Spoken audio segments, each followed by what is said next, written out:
water fasting and bathing. So when we look at this text, first of all, we see that even though David is hearing, he still has faults.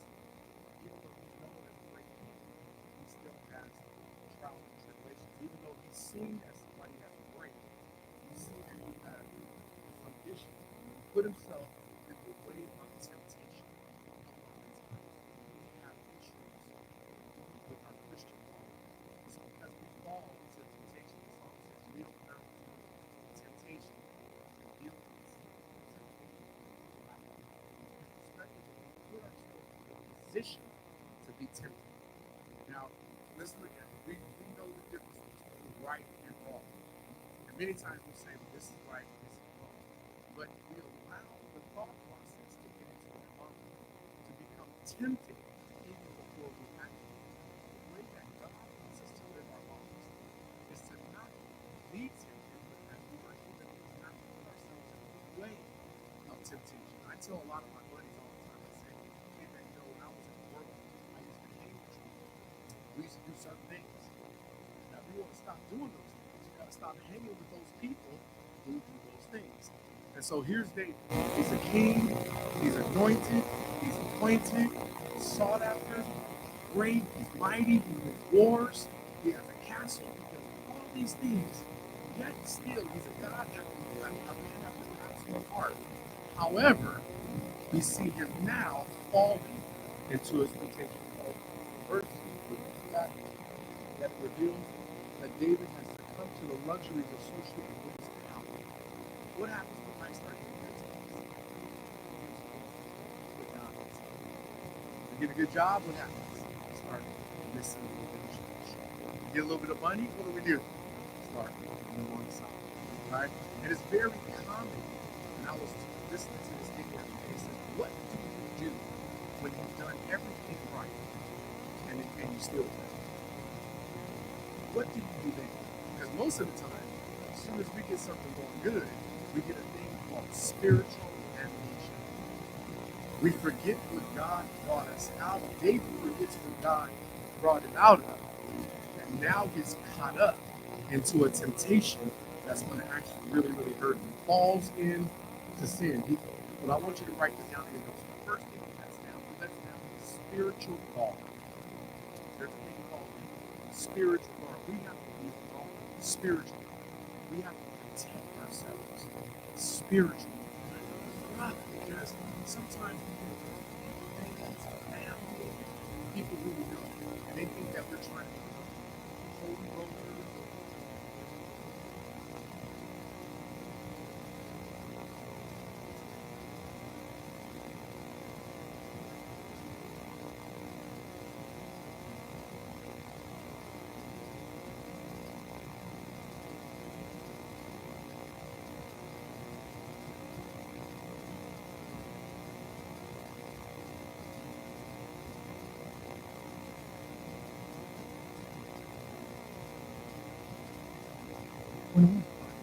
All right, so I'm gonna give you guys an analogy.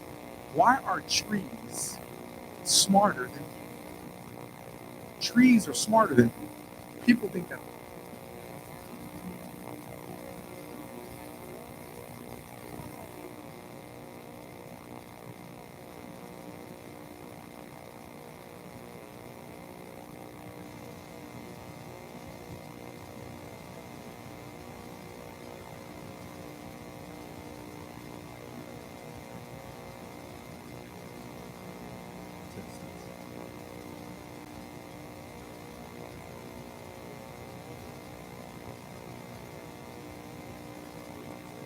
Does is it grows up, and then what does it do?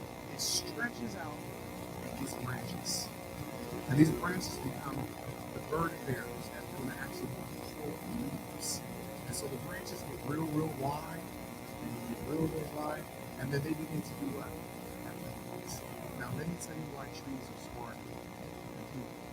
The reason why trees are smarter than people is because trees know for them to keep growing, they have to shed the leaves every season. You see, trees don't grow further until they shed, but people keep the same habits expecting God to grow. And that's the reason why trees are so smart. Because so we see here that David has got all these things that are going. First of all, he lets down his spiritual guard.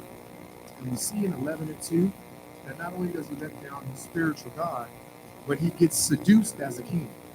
His power corrupts him. And he would basically have to share the blame and the failures and moral challenges that he has to go through based on the fact that he does it. But the next thing he does is his eyes lead him to sin. His eyes lead him to sin. You know, you can't sin just with your eyes. And most of the sins that happen a lot of times start off with the eyes. He sees her in the water. He sees her bathing. He sees her swimming. And what happens? He sees her so beautiful. And with all his power, the first thing that happens once he sees her, he says, I must have her. So his eyes led him to sin. Now we can look at that all the time because we see things that we want and we don't focus on the things that we need. Now y'all ever watched this before? TV messes us up a lot of times. Because what does TV do? It shows us what? What we want, not what we need. And so our eyes many times lead us to sin because we basically don't make great decisions. So David sees her, it leads him to sin. And then the third thing he does in verse 2 is he basically opens the door to sin. Now he acts out. So what happens? You let down your spiritual guard. You sin with your eyes. And then now you open the door to allow sin to happen. Have y'all ever been in a situation where you're doing something and you don't even know how you got there? Oh, right? Because you have what? Opened up the door, right? Now, I know I'm not talking to myself. I've been in some situations in my life when I've opened up the door to some things and like, why did I even allow that person, that place, or that thing to be at? You know why that happens? Because you let down your spiritual guard. It says put on what? The whole armor of God so that you can stand the wiles of the devil. So you have to pay very close attention to yourself to understand that Satan is weak, but he centers himself in the mind, and that he works through your eyes so you can open up the door to mess up your soul. And that's what we see here in verse 2. It says that ignoring the fact that Bathsheba belonged to another person, she already was married. Wait a minute. So we see some real stuff here, right? She belongs to another person. She's married already, but because he's king, he says, I can do what I want to do. So sometimes power can corrupt us. Power can corrupt us. Why would a man who has been content to wait 15 years for God to give him the kingdom now hastily take another man's wife? God had lifted David up. God had blessed David. God had given him a kingdom already. And soon as he got the kingdom, what did he do? Mess it up. That sound familiar, y'all? Huh? Anybody in here ever just been to a situation where God elevates you and then you take the elevator back down? Sometimes God, I often wonder the grace and mercy of God, because he's so merciful and his grace is sufficient. Why? Because every time he gives us an opportunity to better our lives, we tend to find a way to what? Mess it up. Got a good thing going, you figure out a way how to mess it up. So this is what David did. He took another man's wife. Although his harm was a status quo, he had great power. He did that. Now, let's talk about this. Why did what really messed David up the most? Was it the fact that he let down his spiritual guard? Was it the fact that his eyes led to sin? Was it the fact that he opened up the door to sin? But let's talk about this word. It was his desires. Many times our sin comes from what? Our what? Desires. You know, one of the things I do every single week is I go through what I did previously. How good was I at certain things I did? Or how bad was I at certain things I did? And I evaluate myself. Because I don't want my desires to ever kick God. Because one of the hardest evaluations you will ever do in life is called self-evaluation.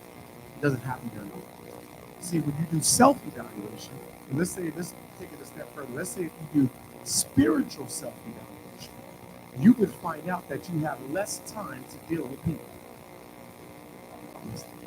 If you do spiritual evaluation, you will have less time to deal with folks because you will understand that you got to get yourself together And you don't have no time to be able to do that. So here we see David, his desires. He desired that sheep.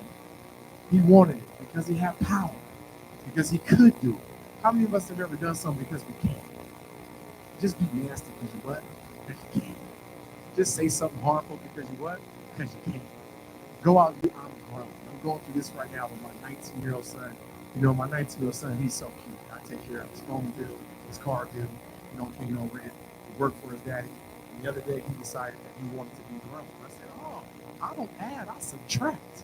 So we could just subtract that phone bill, subtract that car payment, subtract that. And all of a sudden he said, came to me yesterday, Daddy, can I come cook for you? Now you want to cook. All of a sudden you became a chef overnight. All of a sudden you got cooking skills, right? Because his desires now is that he wants to what? He wants to go out. He wants to do his thing. He wants to do it his way. I said, okay, you can do it your way as long as you, right? So here's the description of David's deed. It's ironic. He laid down with her. She was purified from her uncleanness. The uncleanness was related to Bathsheba, meaning she had her menstrual cycle, and it means that ceremonially in nature, her purification is probably mentioned here to indicate why she could be with David.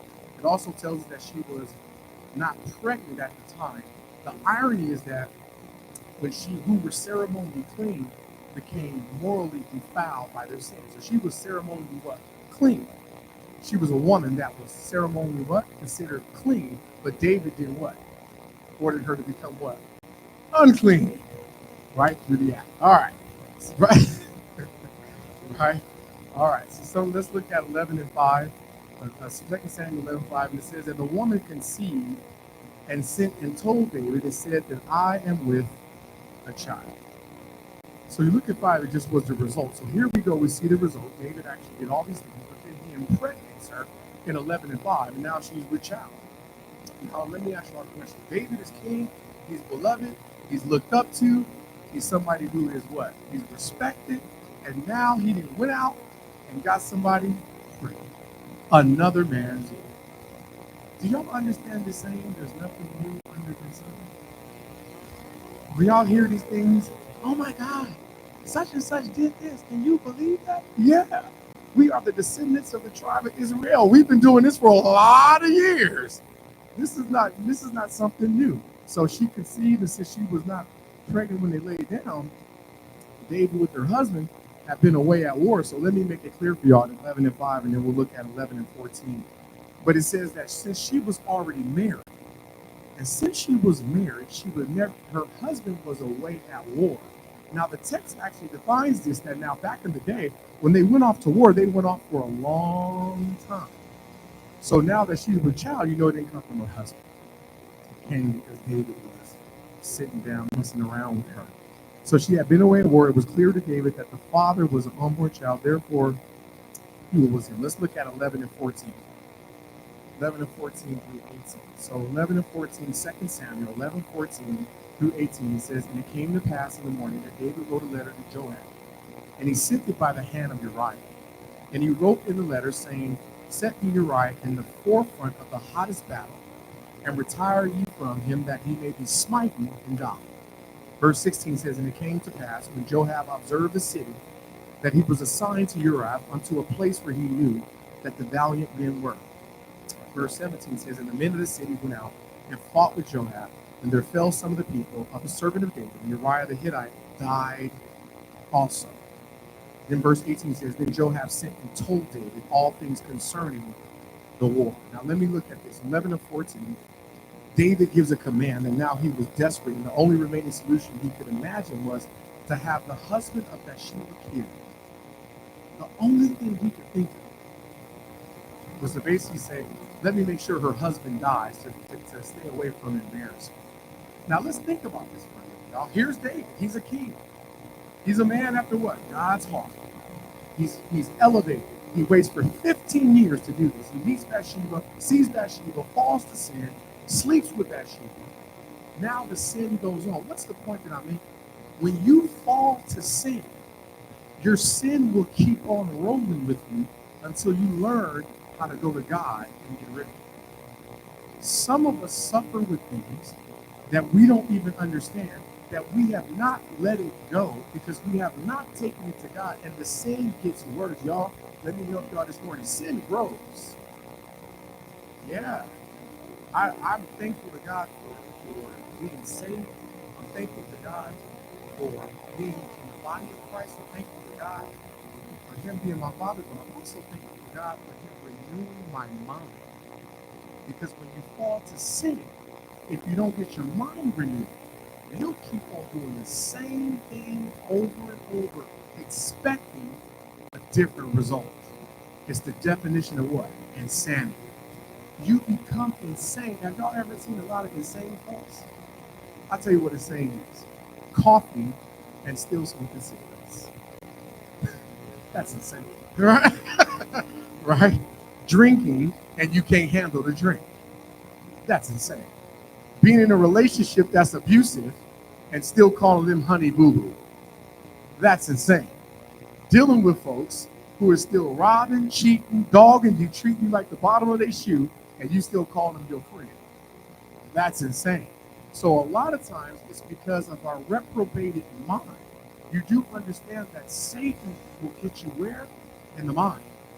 He has David here in his mind at this time because David is so desperate. He says, I got to do something. So the only thing I can do is what? Go to murder. Now I'm going to teach y'all something. Genesis 2. This is something I learned today. This is pretty cool. Watch this. In Genesis 2, it talks about that Cain slayed Abel, right? Killed his brother, right? I looked up the Hebrew and the Greek where it says that Cain chopped up his brother and put him on the altar.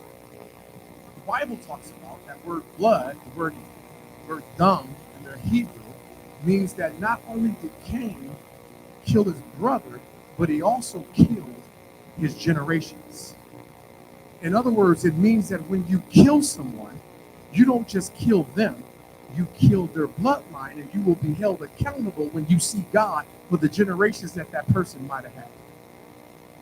So we see here that if David was so desperate, a man after God's own heart, if he could do that and be that desperate, it means that you got to have your spiritual guard up at all times with people. When you identify that something and somewhere and someone is not that good for you, you have to shake them off and get rid of them, or you will continuously sin. You will continuously sin. You know, I used to be a party guy back then. I'm a party guy. Daddy used to around the corner. I couldn't wait to get out of church. I'm a party guy. After I dropped it off, right? Couldn't wait till he was a party guy. And the only thing I knew is that when I found the Lord, I figured out that I had to what? First, I had to leave my guys alone. He said, where you going, man? I said, no, man, my life got changed. He said, man, that's not real, right? Here's the bottle. I said, no, man. Man, come on, man. Now, you think that they stopped? No, they continued with their sin. So I had to get further and further and further away. And then I had to learn how to pray for them from a distance. Some of them still live here.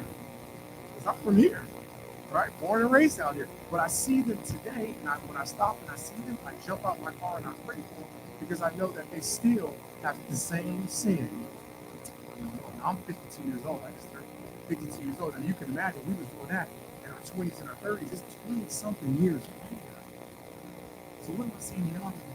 If there's something that you are asking the Lord to remove it, be bold enough to do it. Be bold enough to do it. Nobody got to get in your business between you and God. But be bold enough. Don't keep. How can I help you guys now? Move on. There's a thing I always teach in this song. It's called get rid of the ing. Get rid of the ing means stop trying. Stop saying I'm going to. Stop saying I'm working. No, that all those words end in what? ing. Get rid of the ing. Get to a point to where you now get solid and bold on what you want to do. So we see David, he has him killed. In verse 16 and 17, Joab was hardened commander who had death in his troops, was no stranger. Besides, he was in no position to question David's order. So Joab, he brought somebody else into his mess. Wait a minute. Usually, when we go sin, what do? Birds of a feather flock together. Misery what? Loves company. So he goes and gets Joab involved. I'm gonna go get my boy to go ahead and have him do it, have him go and put the guy there to kill him. So maybe I'm gonna feel a little bit better. But basically, besides that, Joab's in no position. David was greatly admired. So here it is. You got to be so bold in your spiritual walk that even if somebody in authority tells you something wrong, you got to go with God. Uh, think about this. Think about this, dude. There have been people who I know that are in positions of authority who I can't fool with because they're going to do things what? Their way. You know, I do finance. And the Lord is blessing me if I don't. But every once in a while, I don't really hang around too many preachers. I'm not a big preacher hanger. I know a lot of preachers. But they invite me in to sometimes do some things for them. Not too long ago, they invited me to come speak at one of their big meetings with all preachers. And when I tell you that these brothers reminded me of where I grew up at on the streets, I was shocked. They was fighting over position, power, right? Ego, situation. I said, let me go back to my little old corner where I came from because I don't want to get involved with stuff that God delivered me out of. And I definitely don't want to involve someone else in a situation. What is the point that I'm making? The point that I'm making is that you have to understand your role. You got to understand your relationship. You have to have your relationship. You know one thing we get. That's really bad. What I see with a lot of Christians, they get lonely, and when they get lonely, they share their relationship with God with other people, and they actually think that that's going to actually work for them. No, it says come together, pray together, hold each other up, but you still got to have your own personal relationship because God made you in His image. He knows everything about you. And so a lot of times, even though we are fellowship, we are together, our relationship with God is supposed to still be ours. Your relationship is your relationship. My relationship is my. Now we come together to help each other hold each other's burdens up and things like that. But let me ask you all a question. When's the last time that you needed to really call on the Lord and you made a mistake and called on me? A lot of times we do. We call on man instead of calling on what? And so here Joab was here, and Joab did not carry out David's orders precisely as given by withdrawing Uriah and leaving him to his fate. But what he did is he signed him up to a place where he knew that the valley of being born. The term valley here refers to the Ammonite soldiers, and they were at the wall defending the city. So Joab probably deliberately dispatched Uriah to the place unnecessarily to the wall. Uriah was not the only one placed in the moral danger. Others were loyally serving in David's army, were sent in as well. So when the Ammonites attacked, these men died. David sent Bathsheba's husband to do what? Die. Because he was so desperate about his sin. Sin will make you desperate. Sin will make you do things that you never thought you was going to do. Sin will make you actually say things that you never thought you was going to say. Sin will actually make you put on fun on the inside and start eating you from the inside. So you have to basically stay close to the Lord. So let's see the message in 18. In verse 18, we see here that then Joab told David that all things that had happened in the war. So Joab sent them to kill him, to get him, and died. The messenger was not sent with the bald message Uriah had been killed. He was told to give a broad picture of what was happening, including singing the mother music. David is trying to now do a what? Come. He didn't want the direct message that Bathsheba's husband had with God. So he sent a bunch of men. Let me ask you a question. Do you think that your sin only affects you?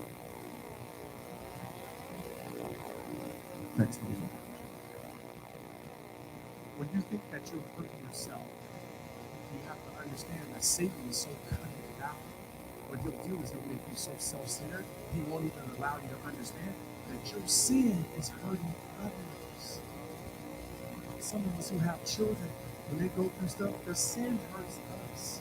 When people who love you see you hurting yourself, let me tell you one thing I get in trouble with. Right? So one of the things I talk about is us taking care of our temples. Because today, we have a lot of situations where we have a lot of different illnesses, right? And so we often go through illnesses, sicknesses, things like that. My perspective is always that we ought to bear each other up and help each other learn how to take care of our temples. Now, it's not a fashionable thing, but it does suggest the fact that if we take care of our temples, we take care of our bodies, we take care of our spirit, we take care of our souls, we take care of things, it suggests the fact now we are in tune with what God has given us. When we're out of tune, when we're out of relationship, when we're out of spiritual evaluation, what tends to happen is we begin to just exist and do things out of emotion.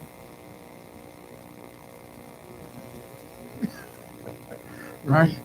So some people do things out of emotion because they're desperate and they pick on new friends.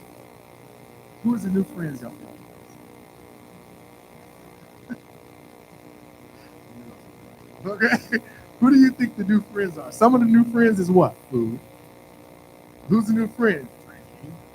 All right. Who's the new friend? Doing things you're not supposed to. Because why? We become desperate and our sin begins to consume us. Because sin will what? Consume you. You have to fight sin off. And you have to really, really be in tune with what God has. So here we are. Joab sends the message. After the deed was done, Joab sent and told David all things that were concerning. The messenger followed instructions faithfully, telling that some soldiers had been killed by the archers from the wall. He added that Uriah was dead. David was satisfied, observing that the sword devoured one as well as another. This was the answer of a man without sympathy. All right, let's stop right there. David's sin took him so far to where he didn't even have sympathy for that. So what does that say about us when we do that nature that we fight off sin? Do you know, have you ever heard of this thing called a grudge? My family, we got some grudges. Right? And when you actually hold a grudge, do you know that you don't need to become sympathetic? Somebody did something to you a long time ago, you have to forgive them. What does that mean you have? A grudge. And if something bad happened to that person, you have no what? Sympathy. But is that of God? It says that if somebody, my daddy used to say this all the time, if somebody throws a brick at you, you should throw them a piece of brick. I never understood that saying. I was like, what are you talking about? But now I understand that as you get closer to God, you should understand that let the Lord take care of things. Psalms 37 says, fret not thyself, right? In the front of what? Of evildoers, because soon, right? So you don't need to actually fight the battle because all of us have a soon day. So whenever you have situations, you should always be sympathetic for those who even help. But here we find David, he's lost himself so much in his sin that he knows he doesn't even have any more life. He's simple, hating, cold, cunning. You know, some church folks. You know, I preached around a lot of different places. And I love coming here. I preached in a lot of places. And I'm going to tell you, some places I preached, I'm ready to go home just as fast as they are. Cold, cunning. Yeah, you could just tell. You walking in Urshan. Right? I went to preach at church a few weeks ago, T. Walked into church. I don't know where to go. The pastor wanted me to come and preach. I was just walking in my little suit. Urshan. You can't go this way. She didn't know I was preaching. You can't go this way. You got to go this way. I said, okay, this way. Well, hold on. I'm trying to tell you what to do. Can you hear me? So when I got up to preach, I said, can you hear me? No.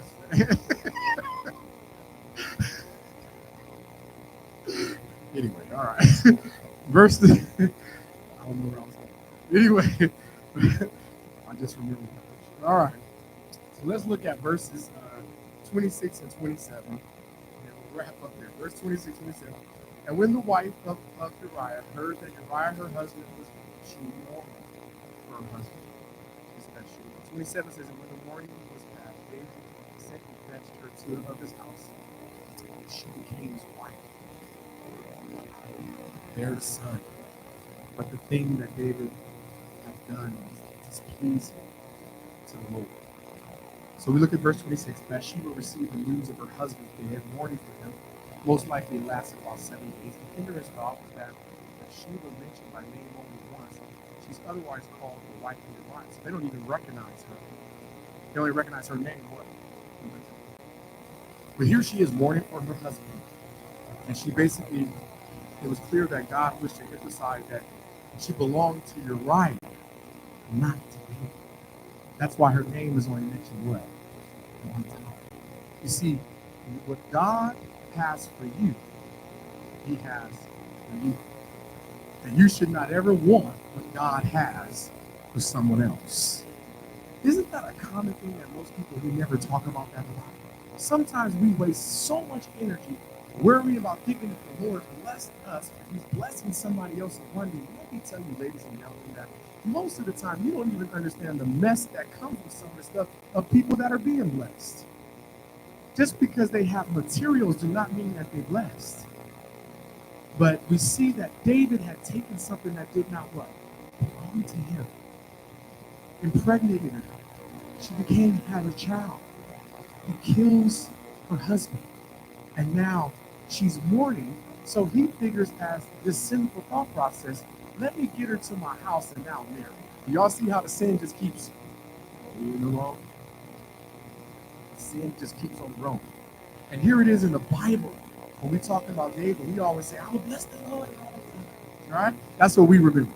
Right? If you look in the book of 2 Samuel, David had been delivered. I will bless the Lord at all times. Comes from 2 Samuel 13. When David was actually going to get killed by King Uzziah. And he acted retarded. And the king said, get him out of here. We're not going to kill him. Something's wrong with him. And that's why he said he would bless the Lord at what? All times. That his praises should continue to come out of his mouth. But let me ask you a question. Here's David now in another setting as a king. Now showing us his human side and how the devil can get a hold of him. Do you know this? Well, check this out. A lot of times you think you're talking to a person. You're talking to this thing. Well, they've been consumed. You think you are talking to that person, and you're not even talking to that person because they're wrapped up and consumed in their sin. Did you know that shame and guilt will make you another person? Shame and guilt will make you. Shame and guilt will make you think that God don't even know. One of the things that hurts my heart a lot is that we don't do a lot of outside witnessing. Right? And I've been working with this guy in San Jose where I live at. I went to the church and I was blown away because what they do at their church, they still do a lot of street music. Right? So they bring a lot of undesirables and you get them in there and you pray over them, talk to them, bring them to the altar during the church service. During the church service, they get them in the front, pray over them, get them in front of the altar. And one of the things that I noticed these people say is shame. And they don't even know that God loves them just like he loves all of us. He's not even worried about that. So here's David. He does this. He's mourning in verse 27. David wasted no time in marrying Bathsheba. As soon as the time came for mourning was past, he sent her to his house. She became his wife. And he tried to get around the suspicion about the relationship. So David is now trying to cover everything up. He's trying to clean it up. It's so sad that we all don't remember that we have to do it. But here he is trying to cover it up. And he's trying to make sure in due time that Sheba bore David a son. Throughout the narrative, the son is never named, but he lived only a short time. So they had the baby, and the baby grew. His sin led him all the way to the fact of he's covering up with pain. And now he had God has to now show him that he's not really able to take Let's look at this from our perspective. We don't have to be perfect, but we gotta be in progression. Y'all hear me? But we have to understand that sins that we commit, sins of omission and sins of commission, that we understand that we need to repent. Because if we don't repent, then we still have to pay what? Price. Now, let me help you with this. Just because you've been born again don't mean that you don't pay the price for your sins. They come in all shape, forms, and fashion. Here's David paying for what? Sin. Here's his son born, and he thinks that he's going to move off into the moonlight, and what happens? The baby dies because it was brought from a situation. Sometimes we forget what we've done, and then when it's our turn, all of us have our turn. If we could just understand that sometimes it's our turn to get closer to God and praise Him and worship Him and love Him through your pain and your trouble and your peril and your plight, you need to understand that all of us have a turn. David got his turn. He basically saw this. So let's look at the closing of this today. Let's look at 2 Samuel 12, 13 through 15.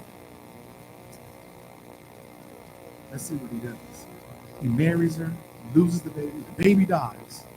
But in chapter 12, 13, it says, and David said unto Nathan, I have sinned against the Lord. And Nathan said unto David, the Lord also hath put away thy sin. Thou shalt not die. Verse 14 says, howbeit because by this deed thou hast given great occasion to the enemies of the Lord to blaspheme. The child also that is born unto thee shall surely, die. Verse 15, and Nathan departed unto his house, and the Lord struck the child, that Uriah's wife bare unto David, and it was very sick. So David's confession in 12:13, prior to these final verses in this lesson today, we're told that God sent Nathan to David with a parable that would reveal the true nature of his sin. This is why sin is so important. This is why Bible study is so important. It is because we need to understand how to stay away from the nature of our sin. See, preaching is great, but teaching, well, you can hold on to. And what I've always believed is that when we have things like Bible study, when we have things like Sunday school, they ought to be jam-packed so that we can become better students and better people. Because it'll help us.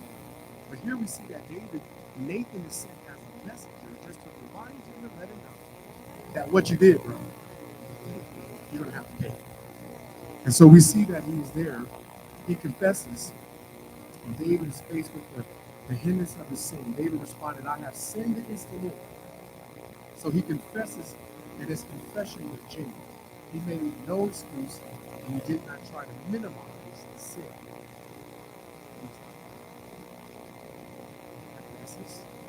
But he doesn't try to sin. He confesses wholeheartedly. Us as Christians, we have to learn to confess. James said that you are to confess your sins so that you can actually be changed. Confess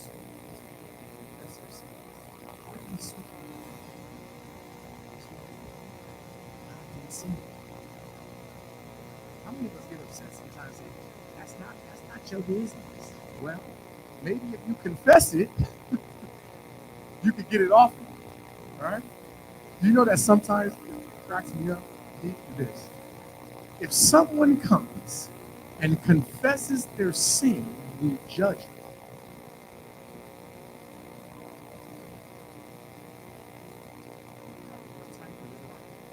We judge them. We say, I was a drug addict. I was in prison. You in prison, in the prison of your mind, because you think like that. You an ex something too. You just got cleaned up by God, and God cleaned you up a little bit, so you didn't forgot about the fact of what you're seeing. I think we ought to have a confession, not a confession booth, just a confession service. I'll tell you guys a joke. A couple of years ago, I won a contest to go to Italy. It's so funny. Me and my wife, we went to Italy. A bunch of people went to Italy. And they took us to 8 different parts of Italy. They took us all around. And when we got to Vatican, y'all don't know me outside the church, I'm kind of a clown. So I basically said, oh, we're in Vatican, right? You know, I'm a minister. I got to check this thing out. Because, you know, Vatican is the richest place on earth. Vatican City is considered the richest place on earth. So I got in there and seeing all this different stuff. So I said, well, let me go to the confession box. So I went to the confession box. Dude, slide the thing open.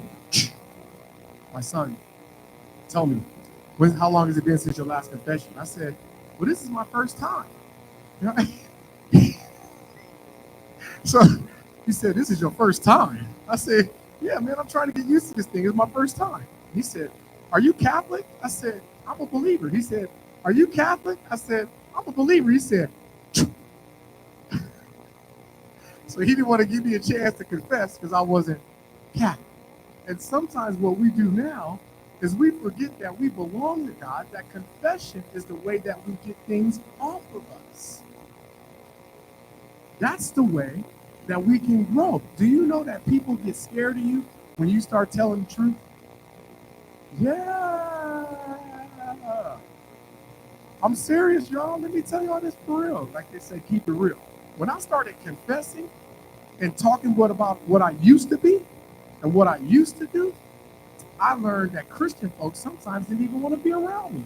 Because they was like, this dude is confessing, talking about what he used to be, talking about what he used to do, talking about how God lifted him, talking about God took him from putting funny things in his mouth.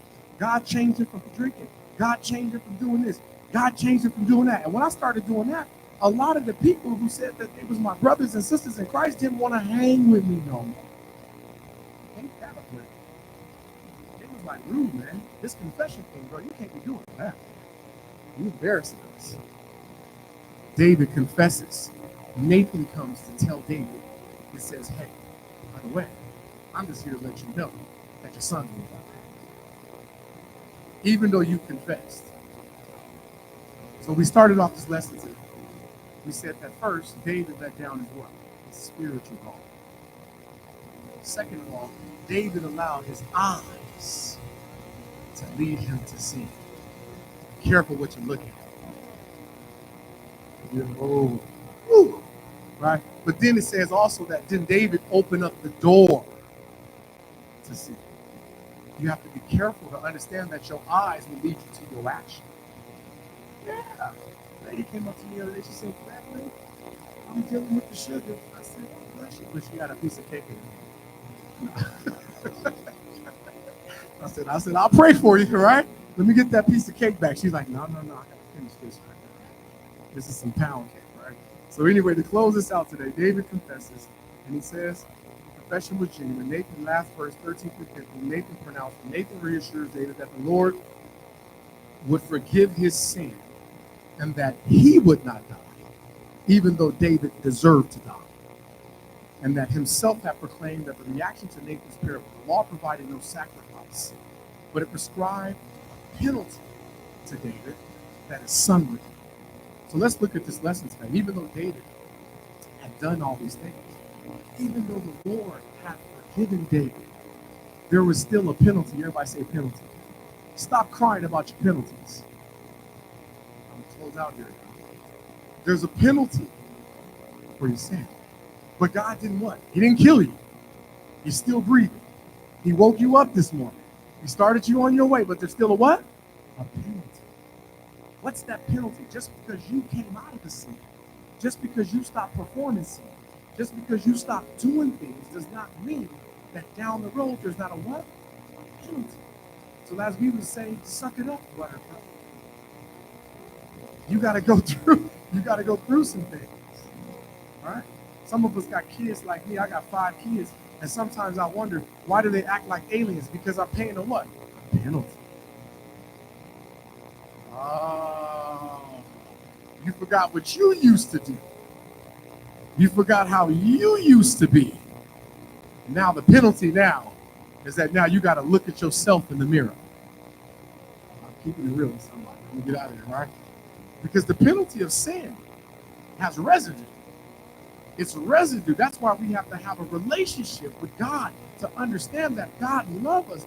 God is merciful. God is graceful. But some of us keep on talking about the goodness of God and the greatness of God, but not the fact that we need to draw nearer to God because we got to pay the penalties for what we used to do. And you look this up. Don't get saved and then get soft. Don't get saved and then get soft. Understand that God is on your side. God is there for you. God forgives you for the sins that you commit. Yes, he does. But at the same time, you need to realize that you need to stay in repentance and ask him to consistently keep growing so that you don't fall to sin again and again and again. All of us sin. None of us are perfect, but there are some sins that we need to actually learn how to grow out. It's called spiritual maturity. At some point, we ought to become spiritually what? Mature. We ought to understand not to just fall to the temptation. So the next time somebody make you mad, don't just fall into the temptation. The next time you see something that you want so bad, don't just fall into the temptation. The next time that somebody sins against you, go to the Father and learn how to pray for them, not pray on them. God bless you, man. Thank you so much.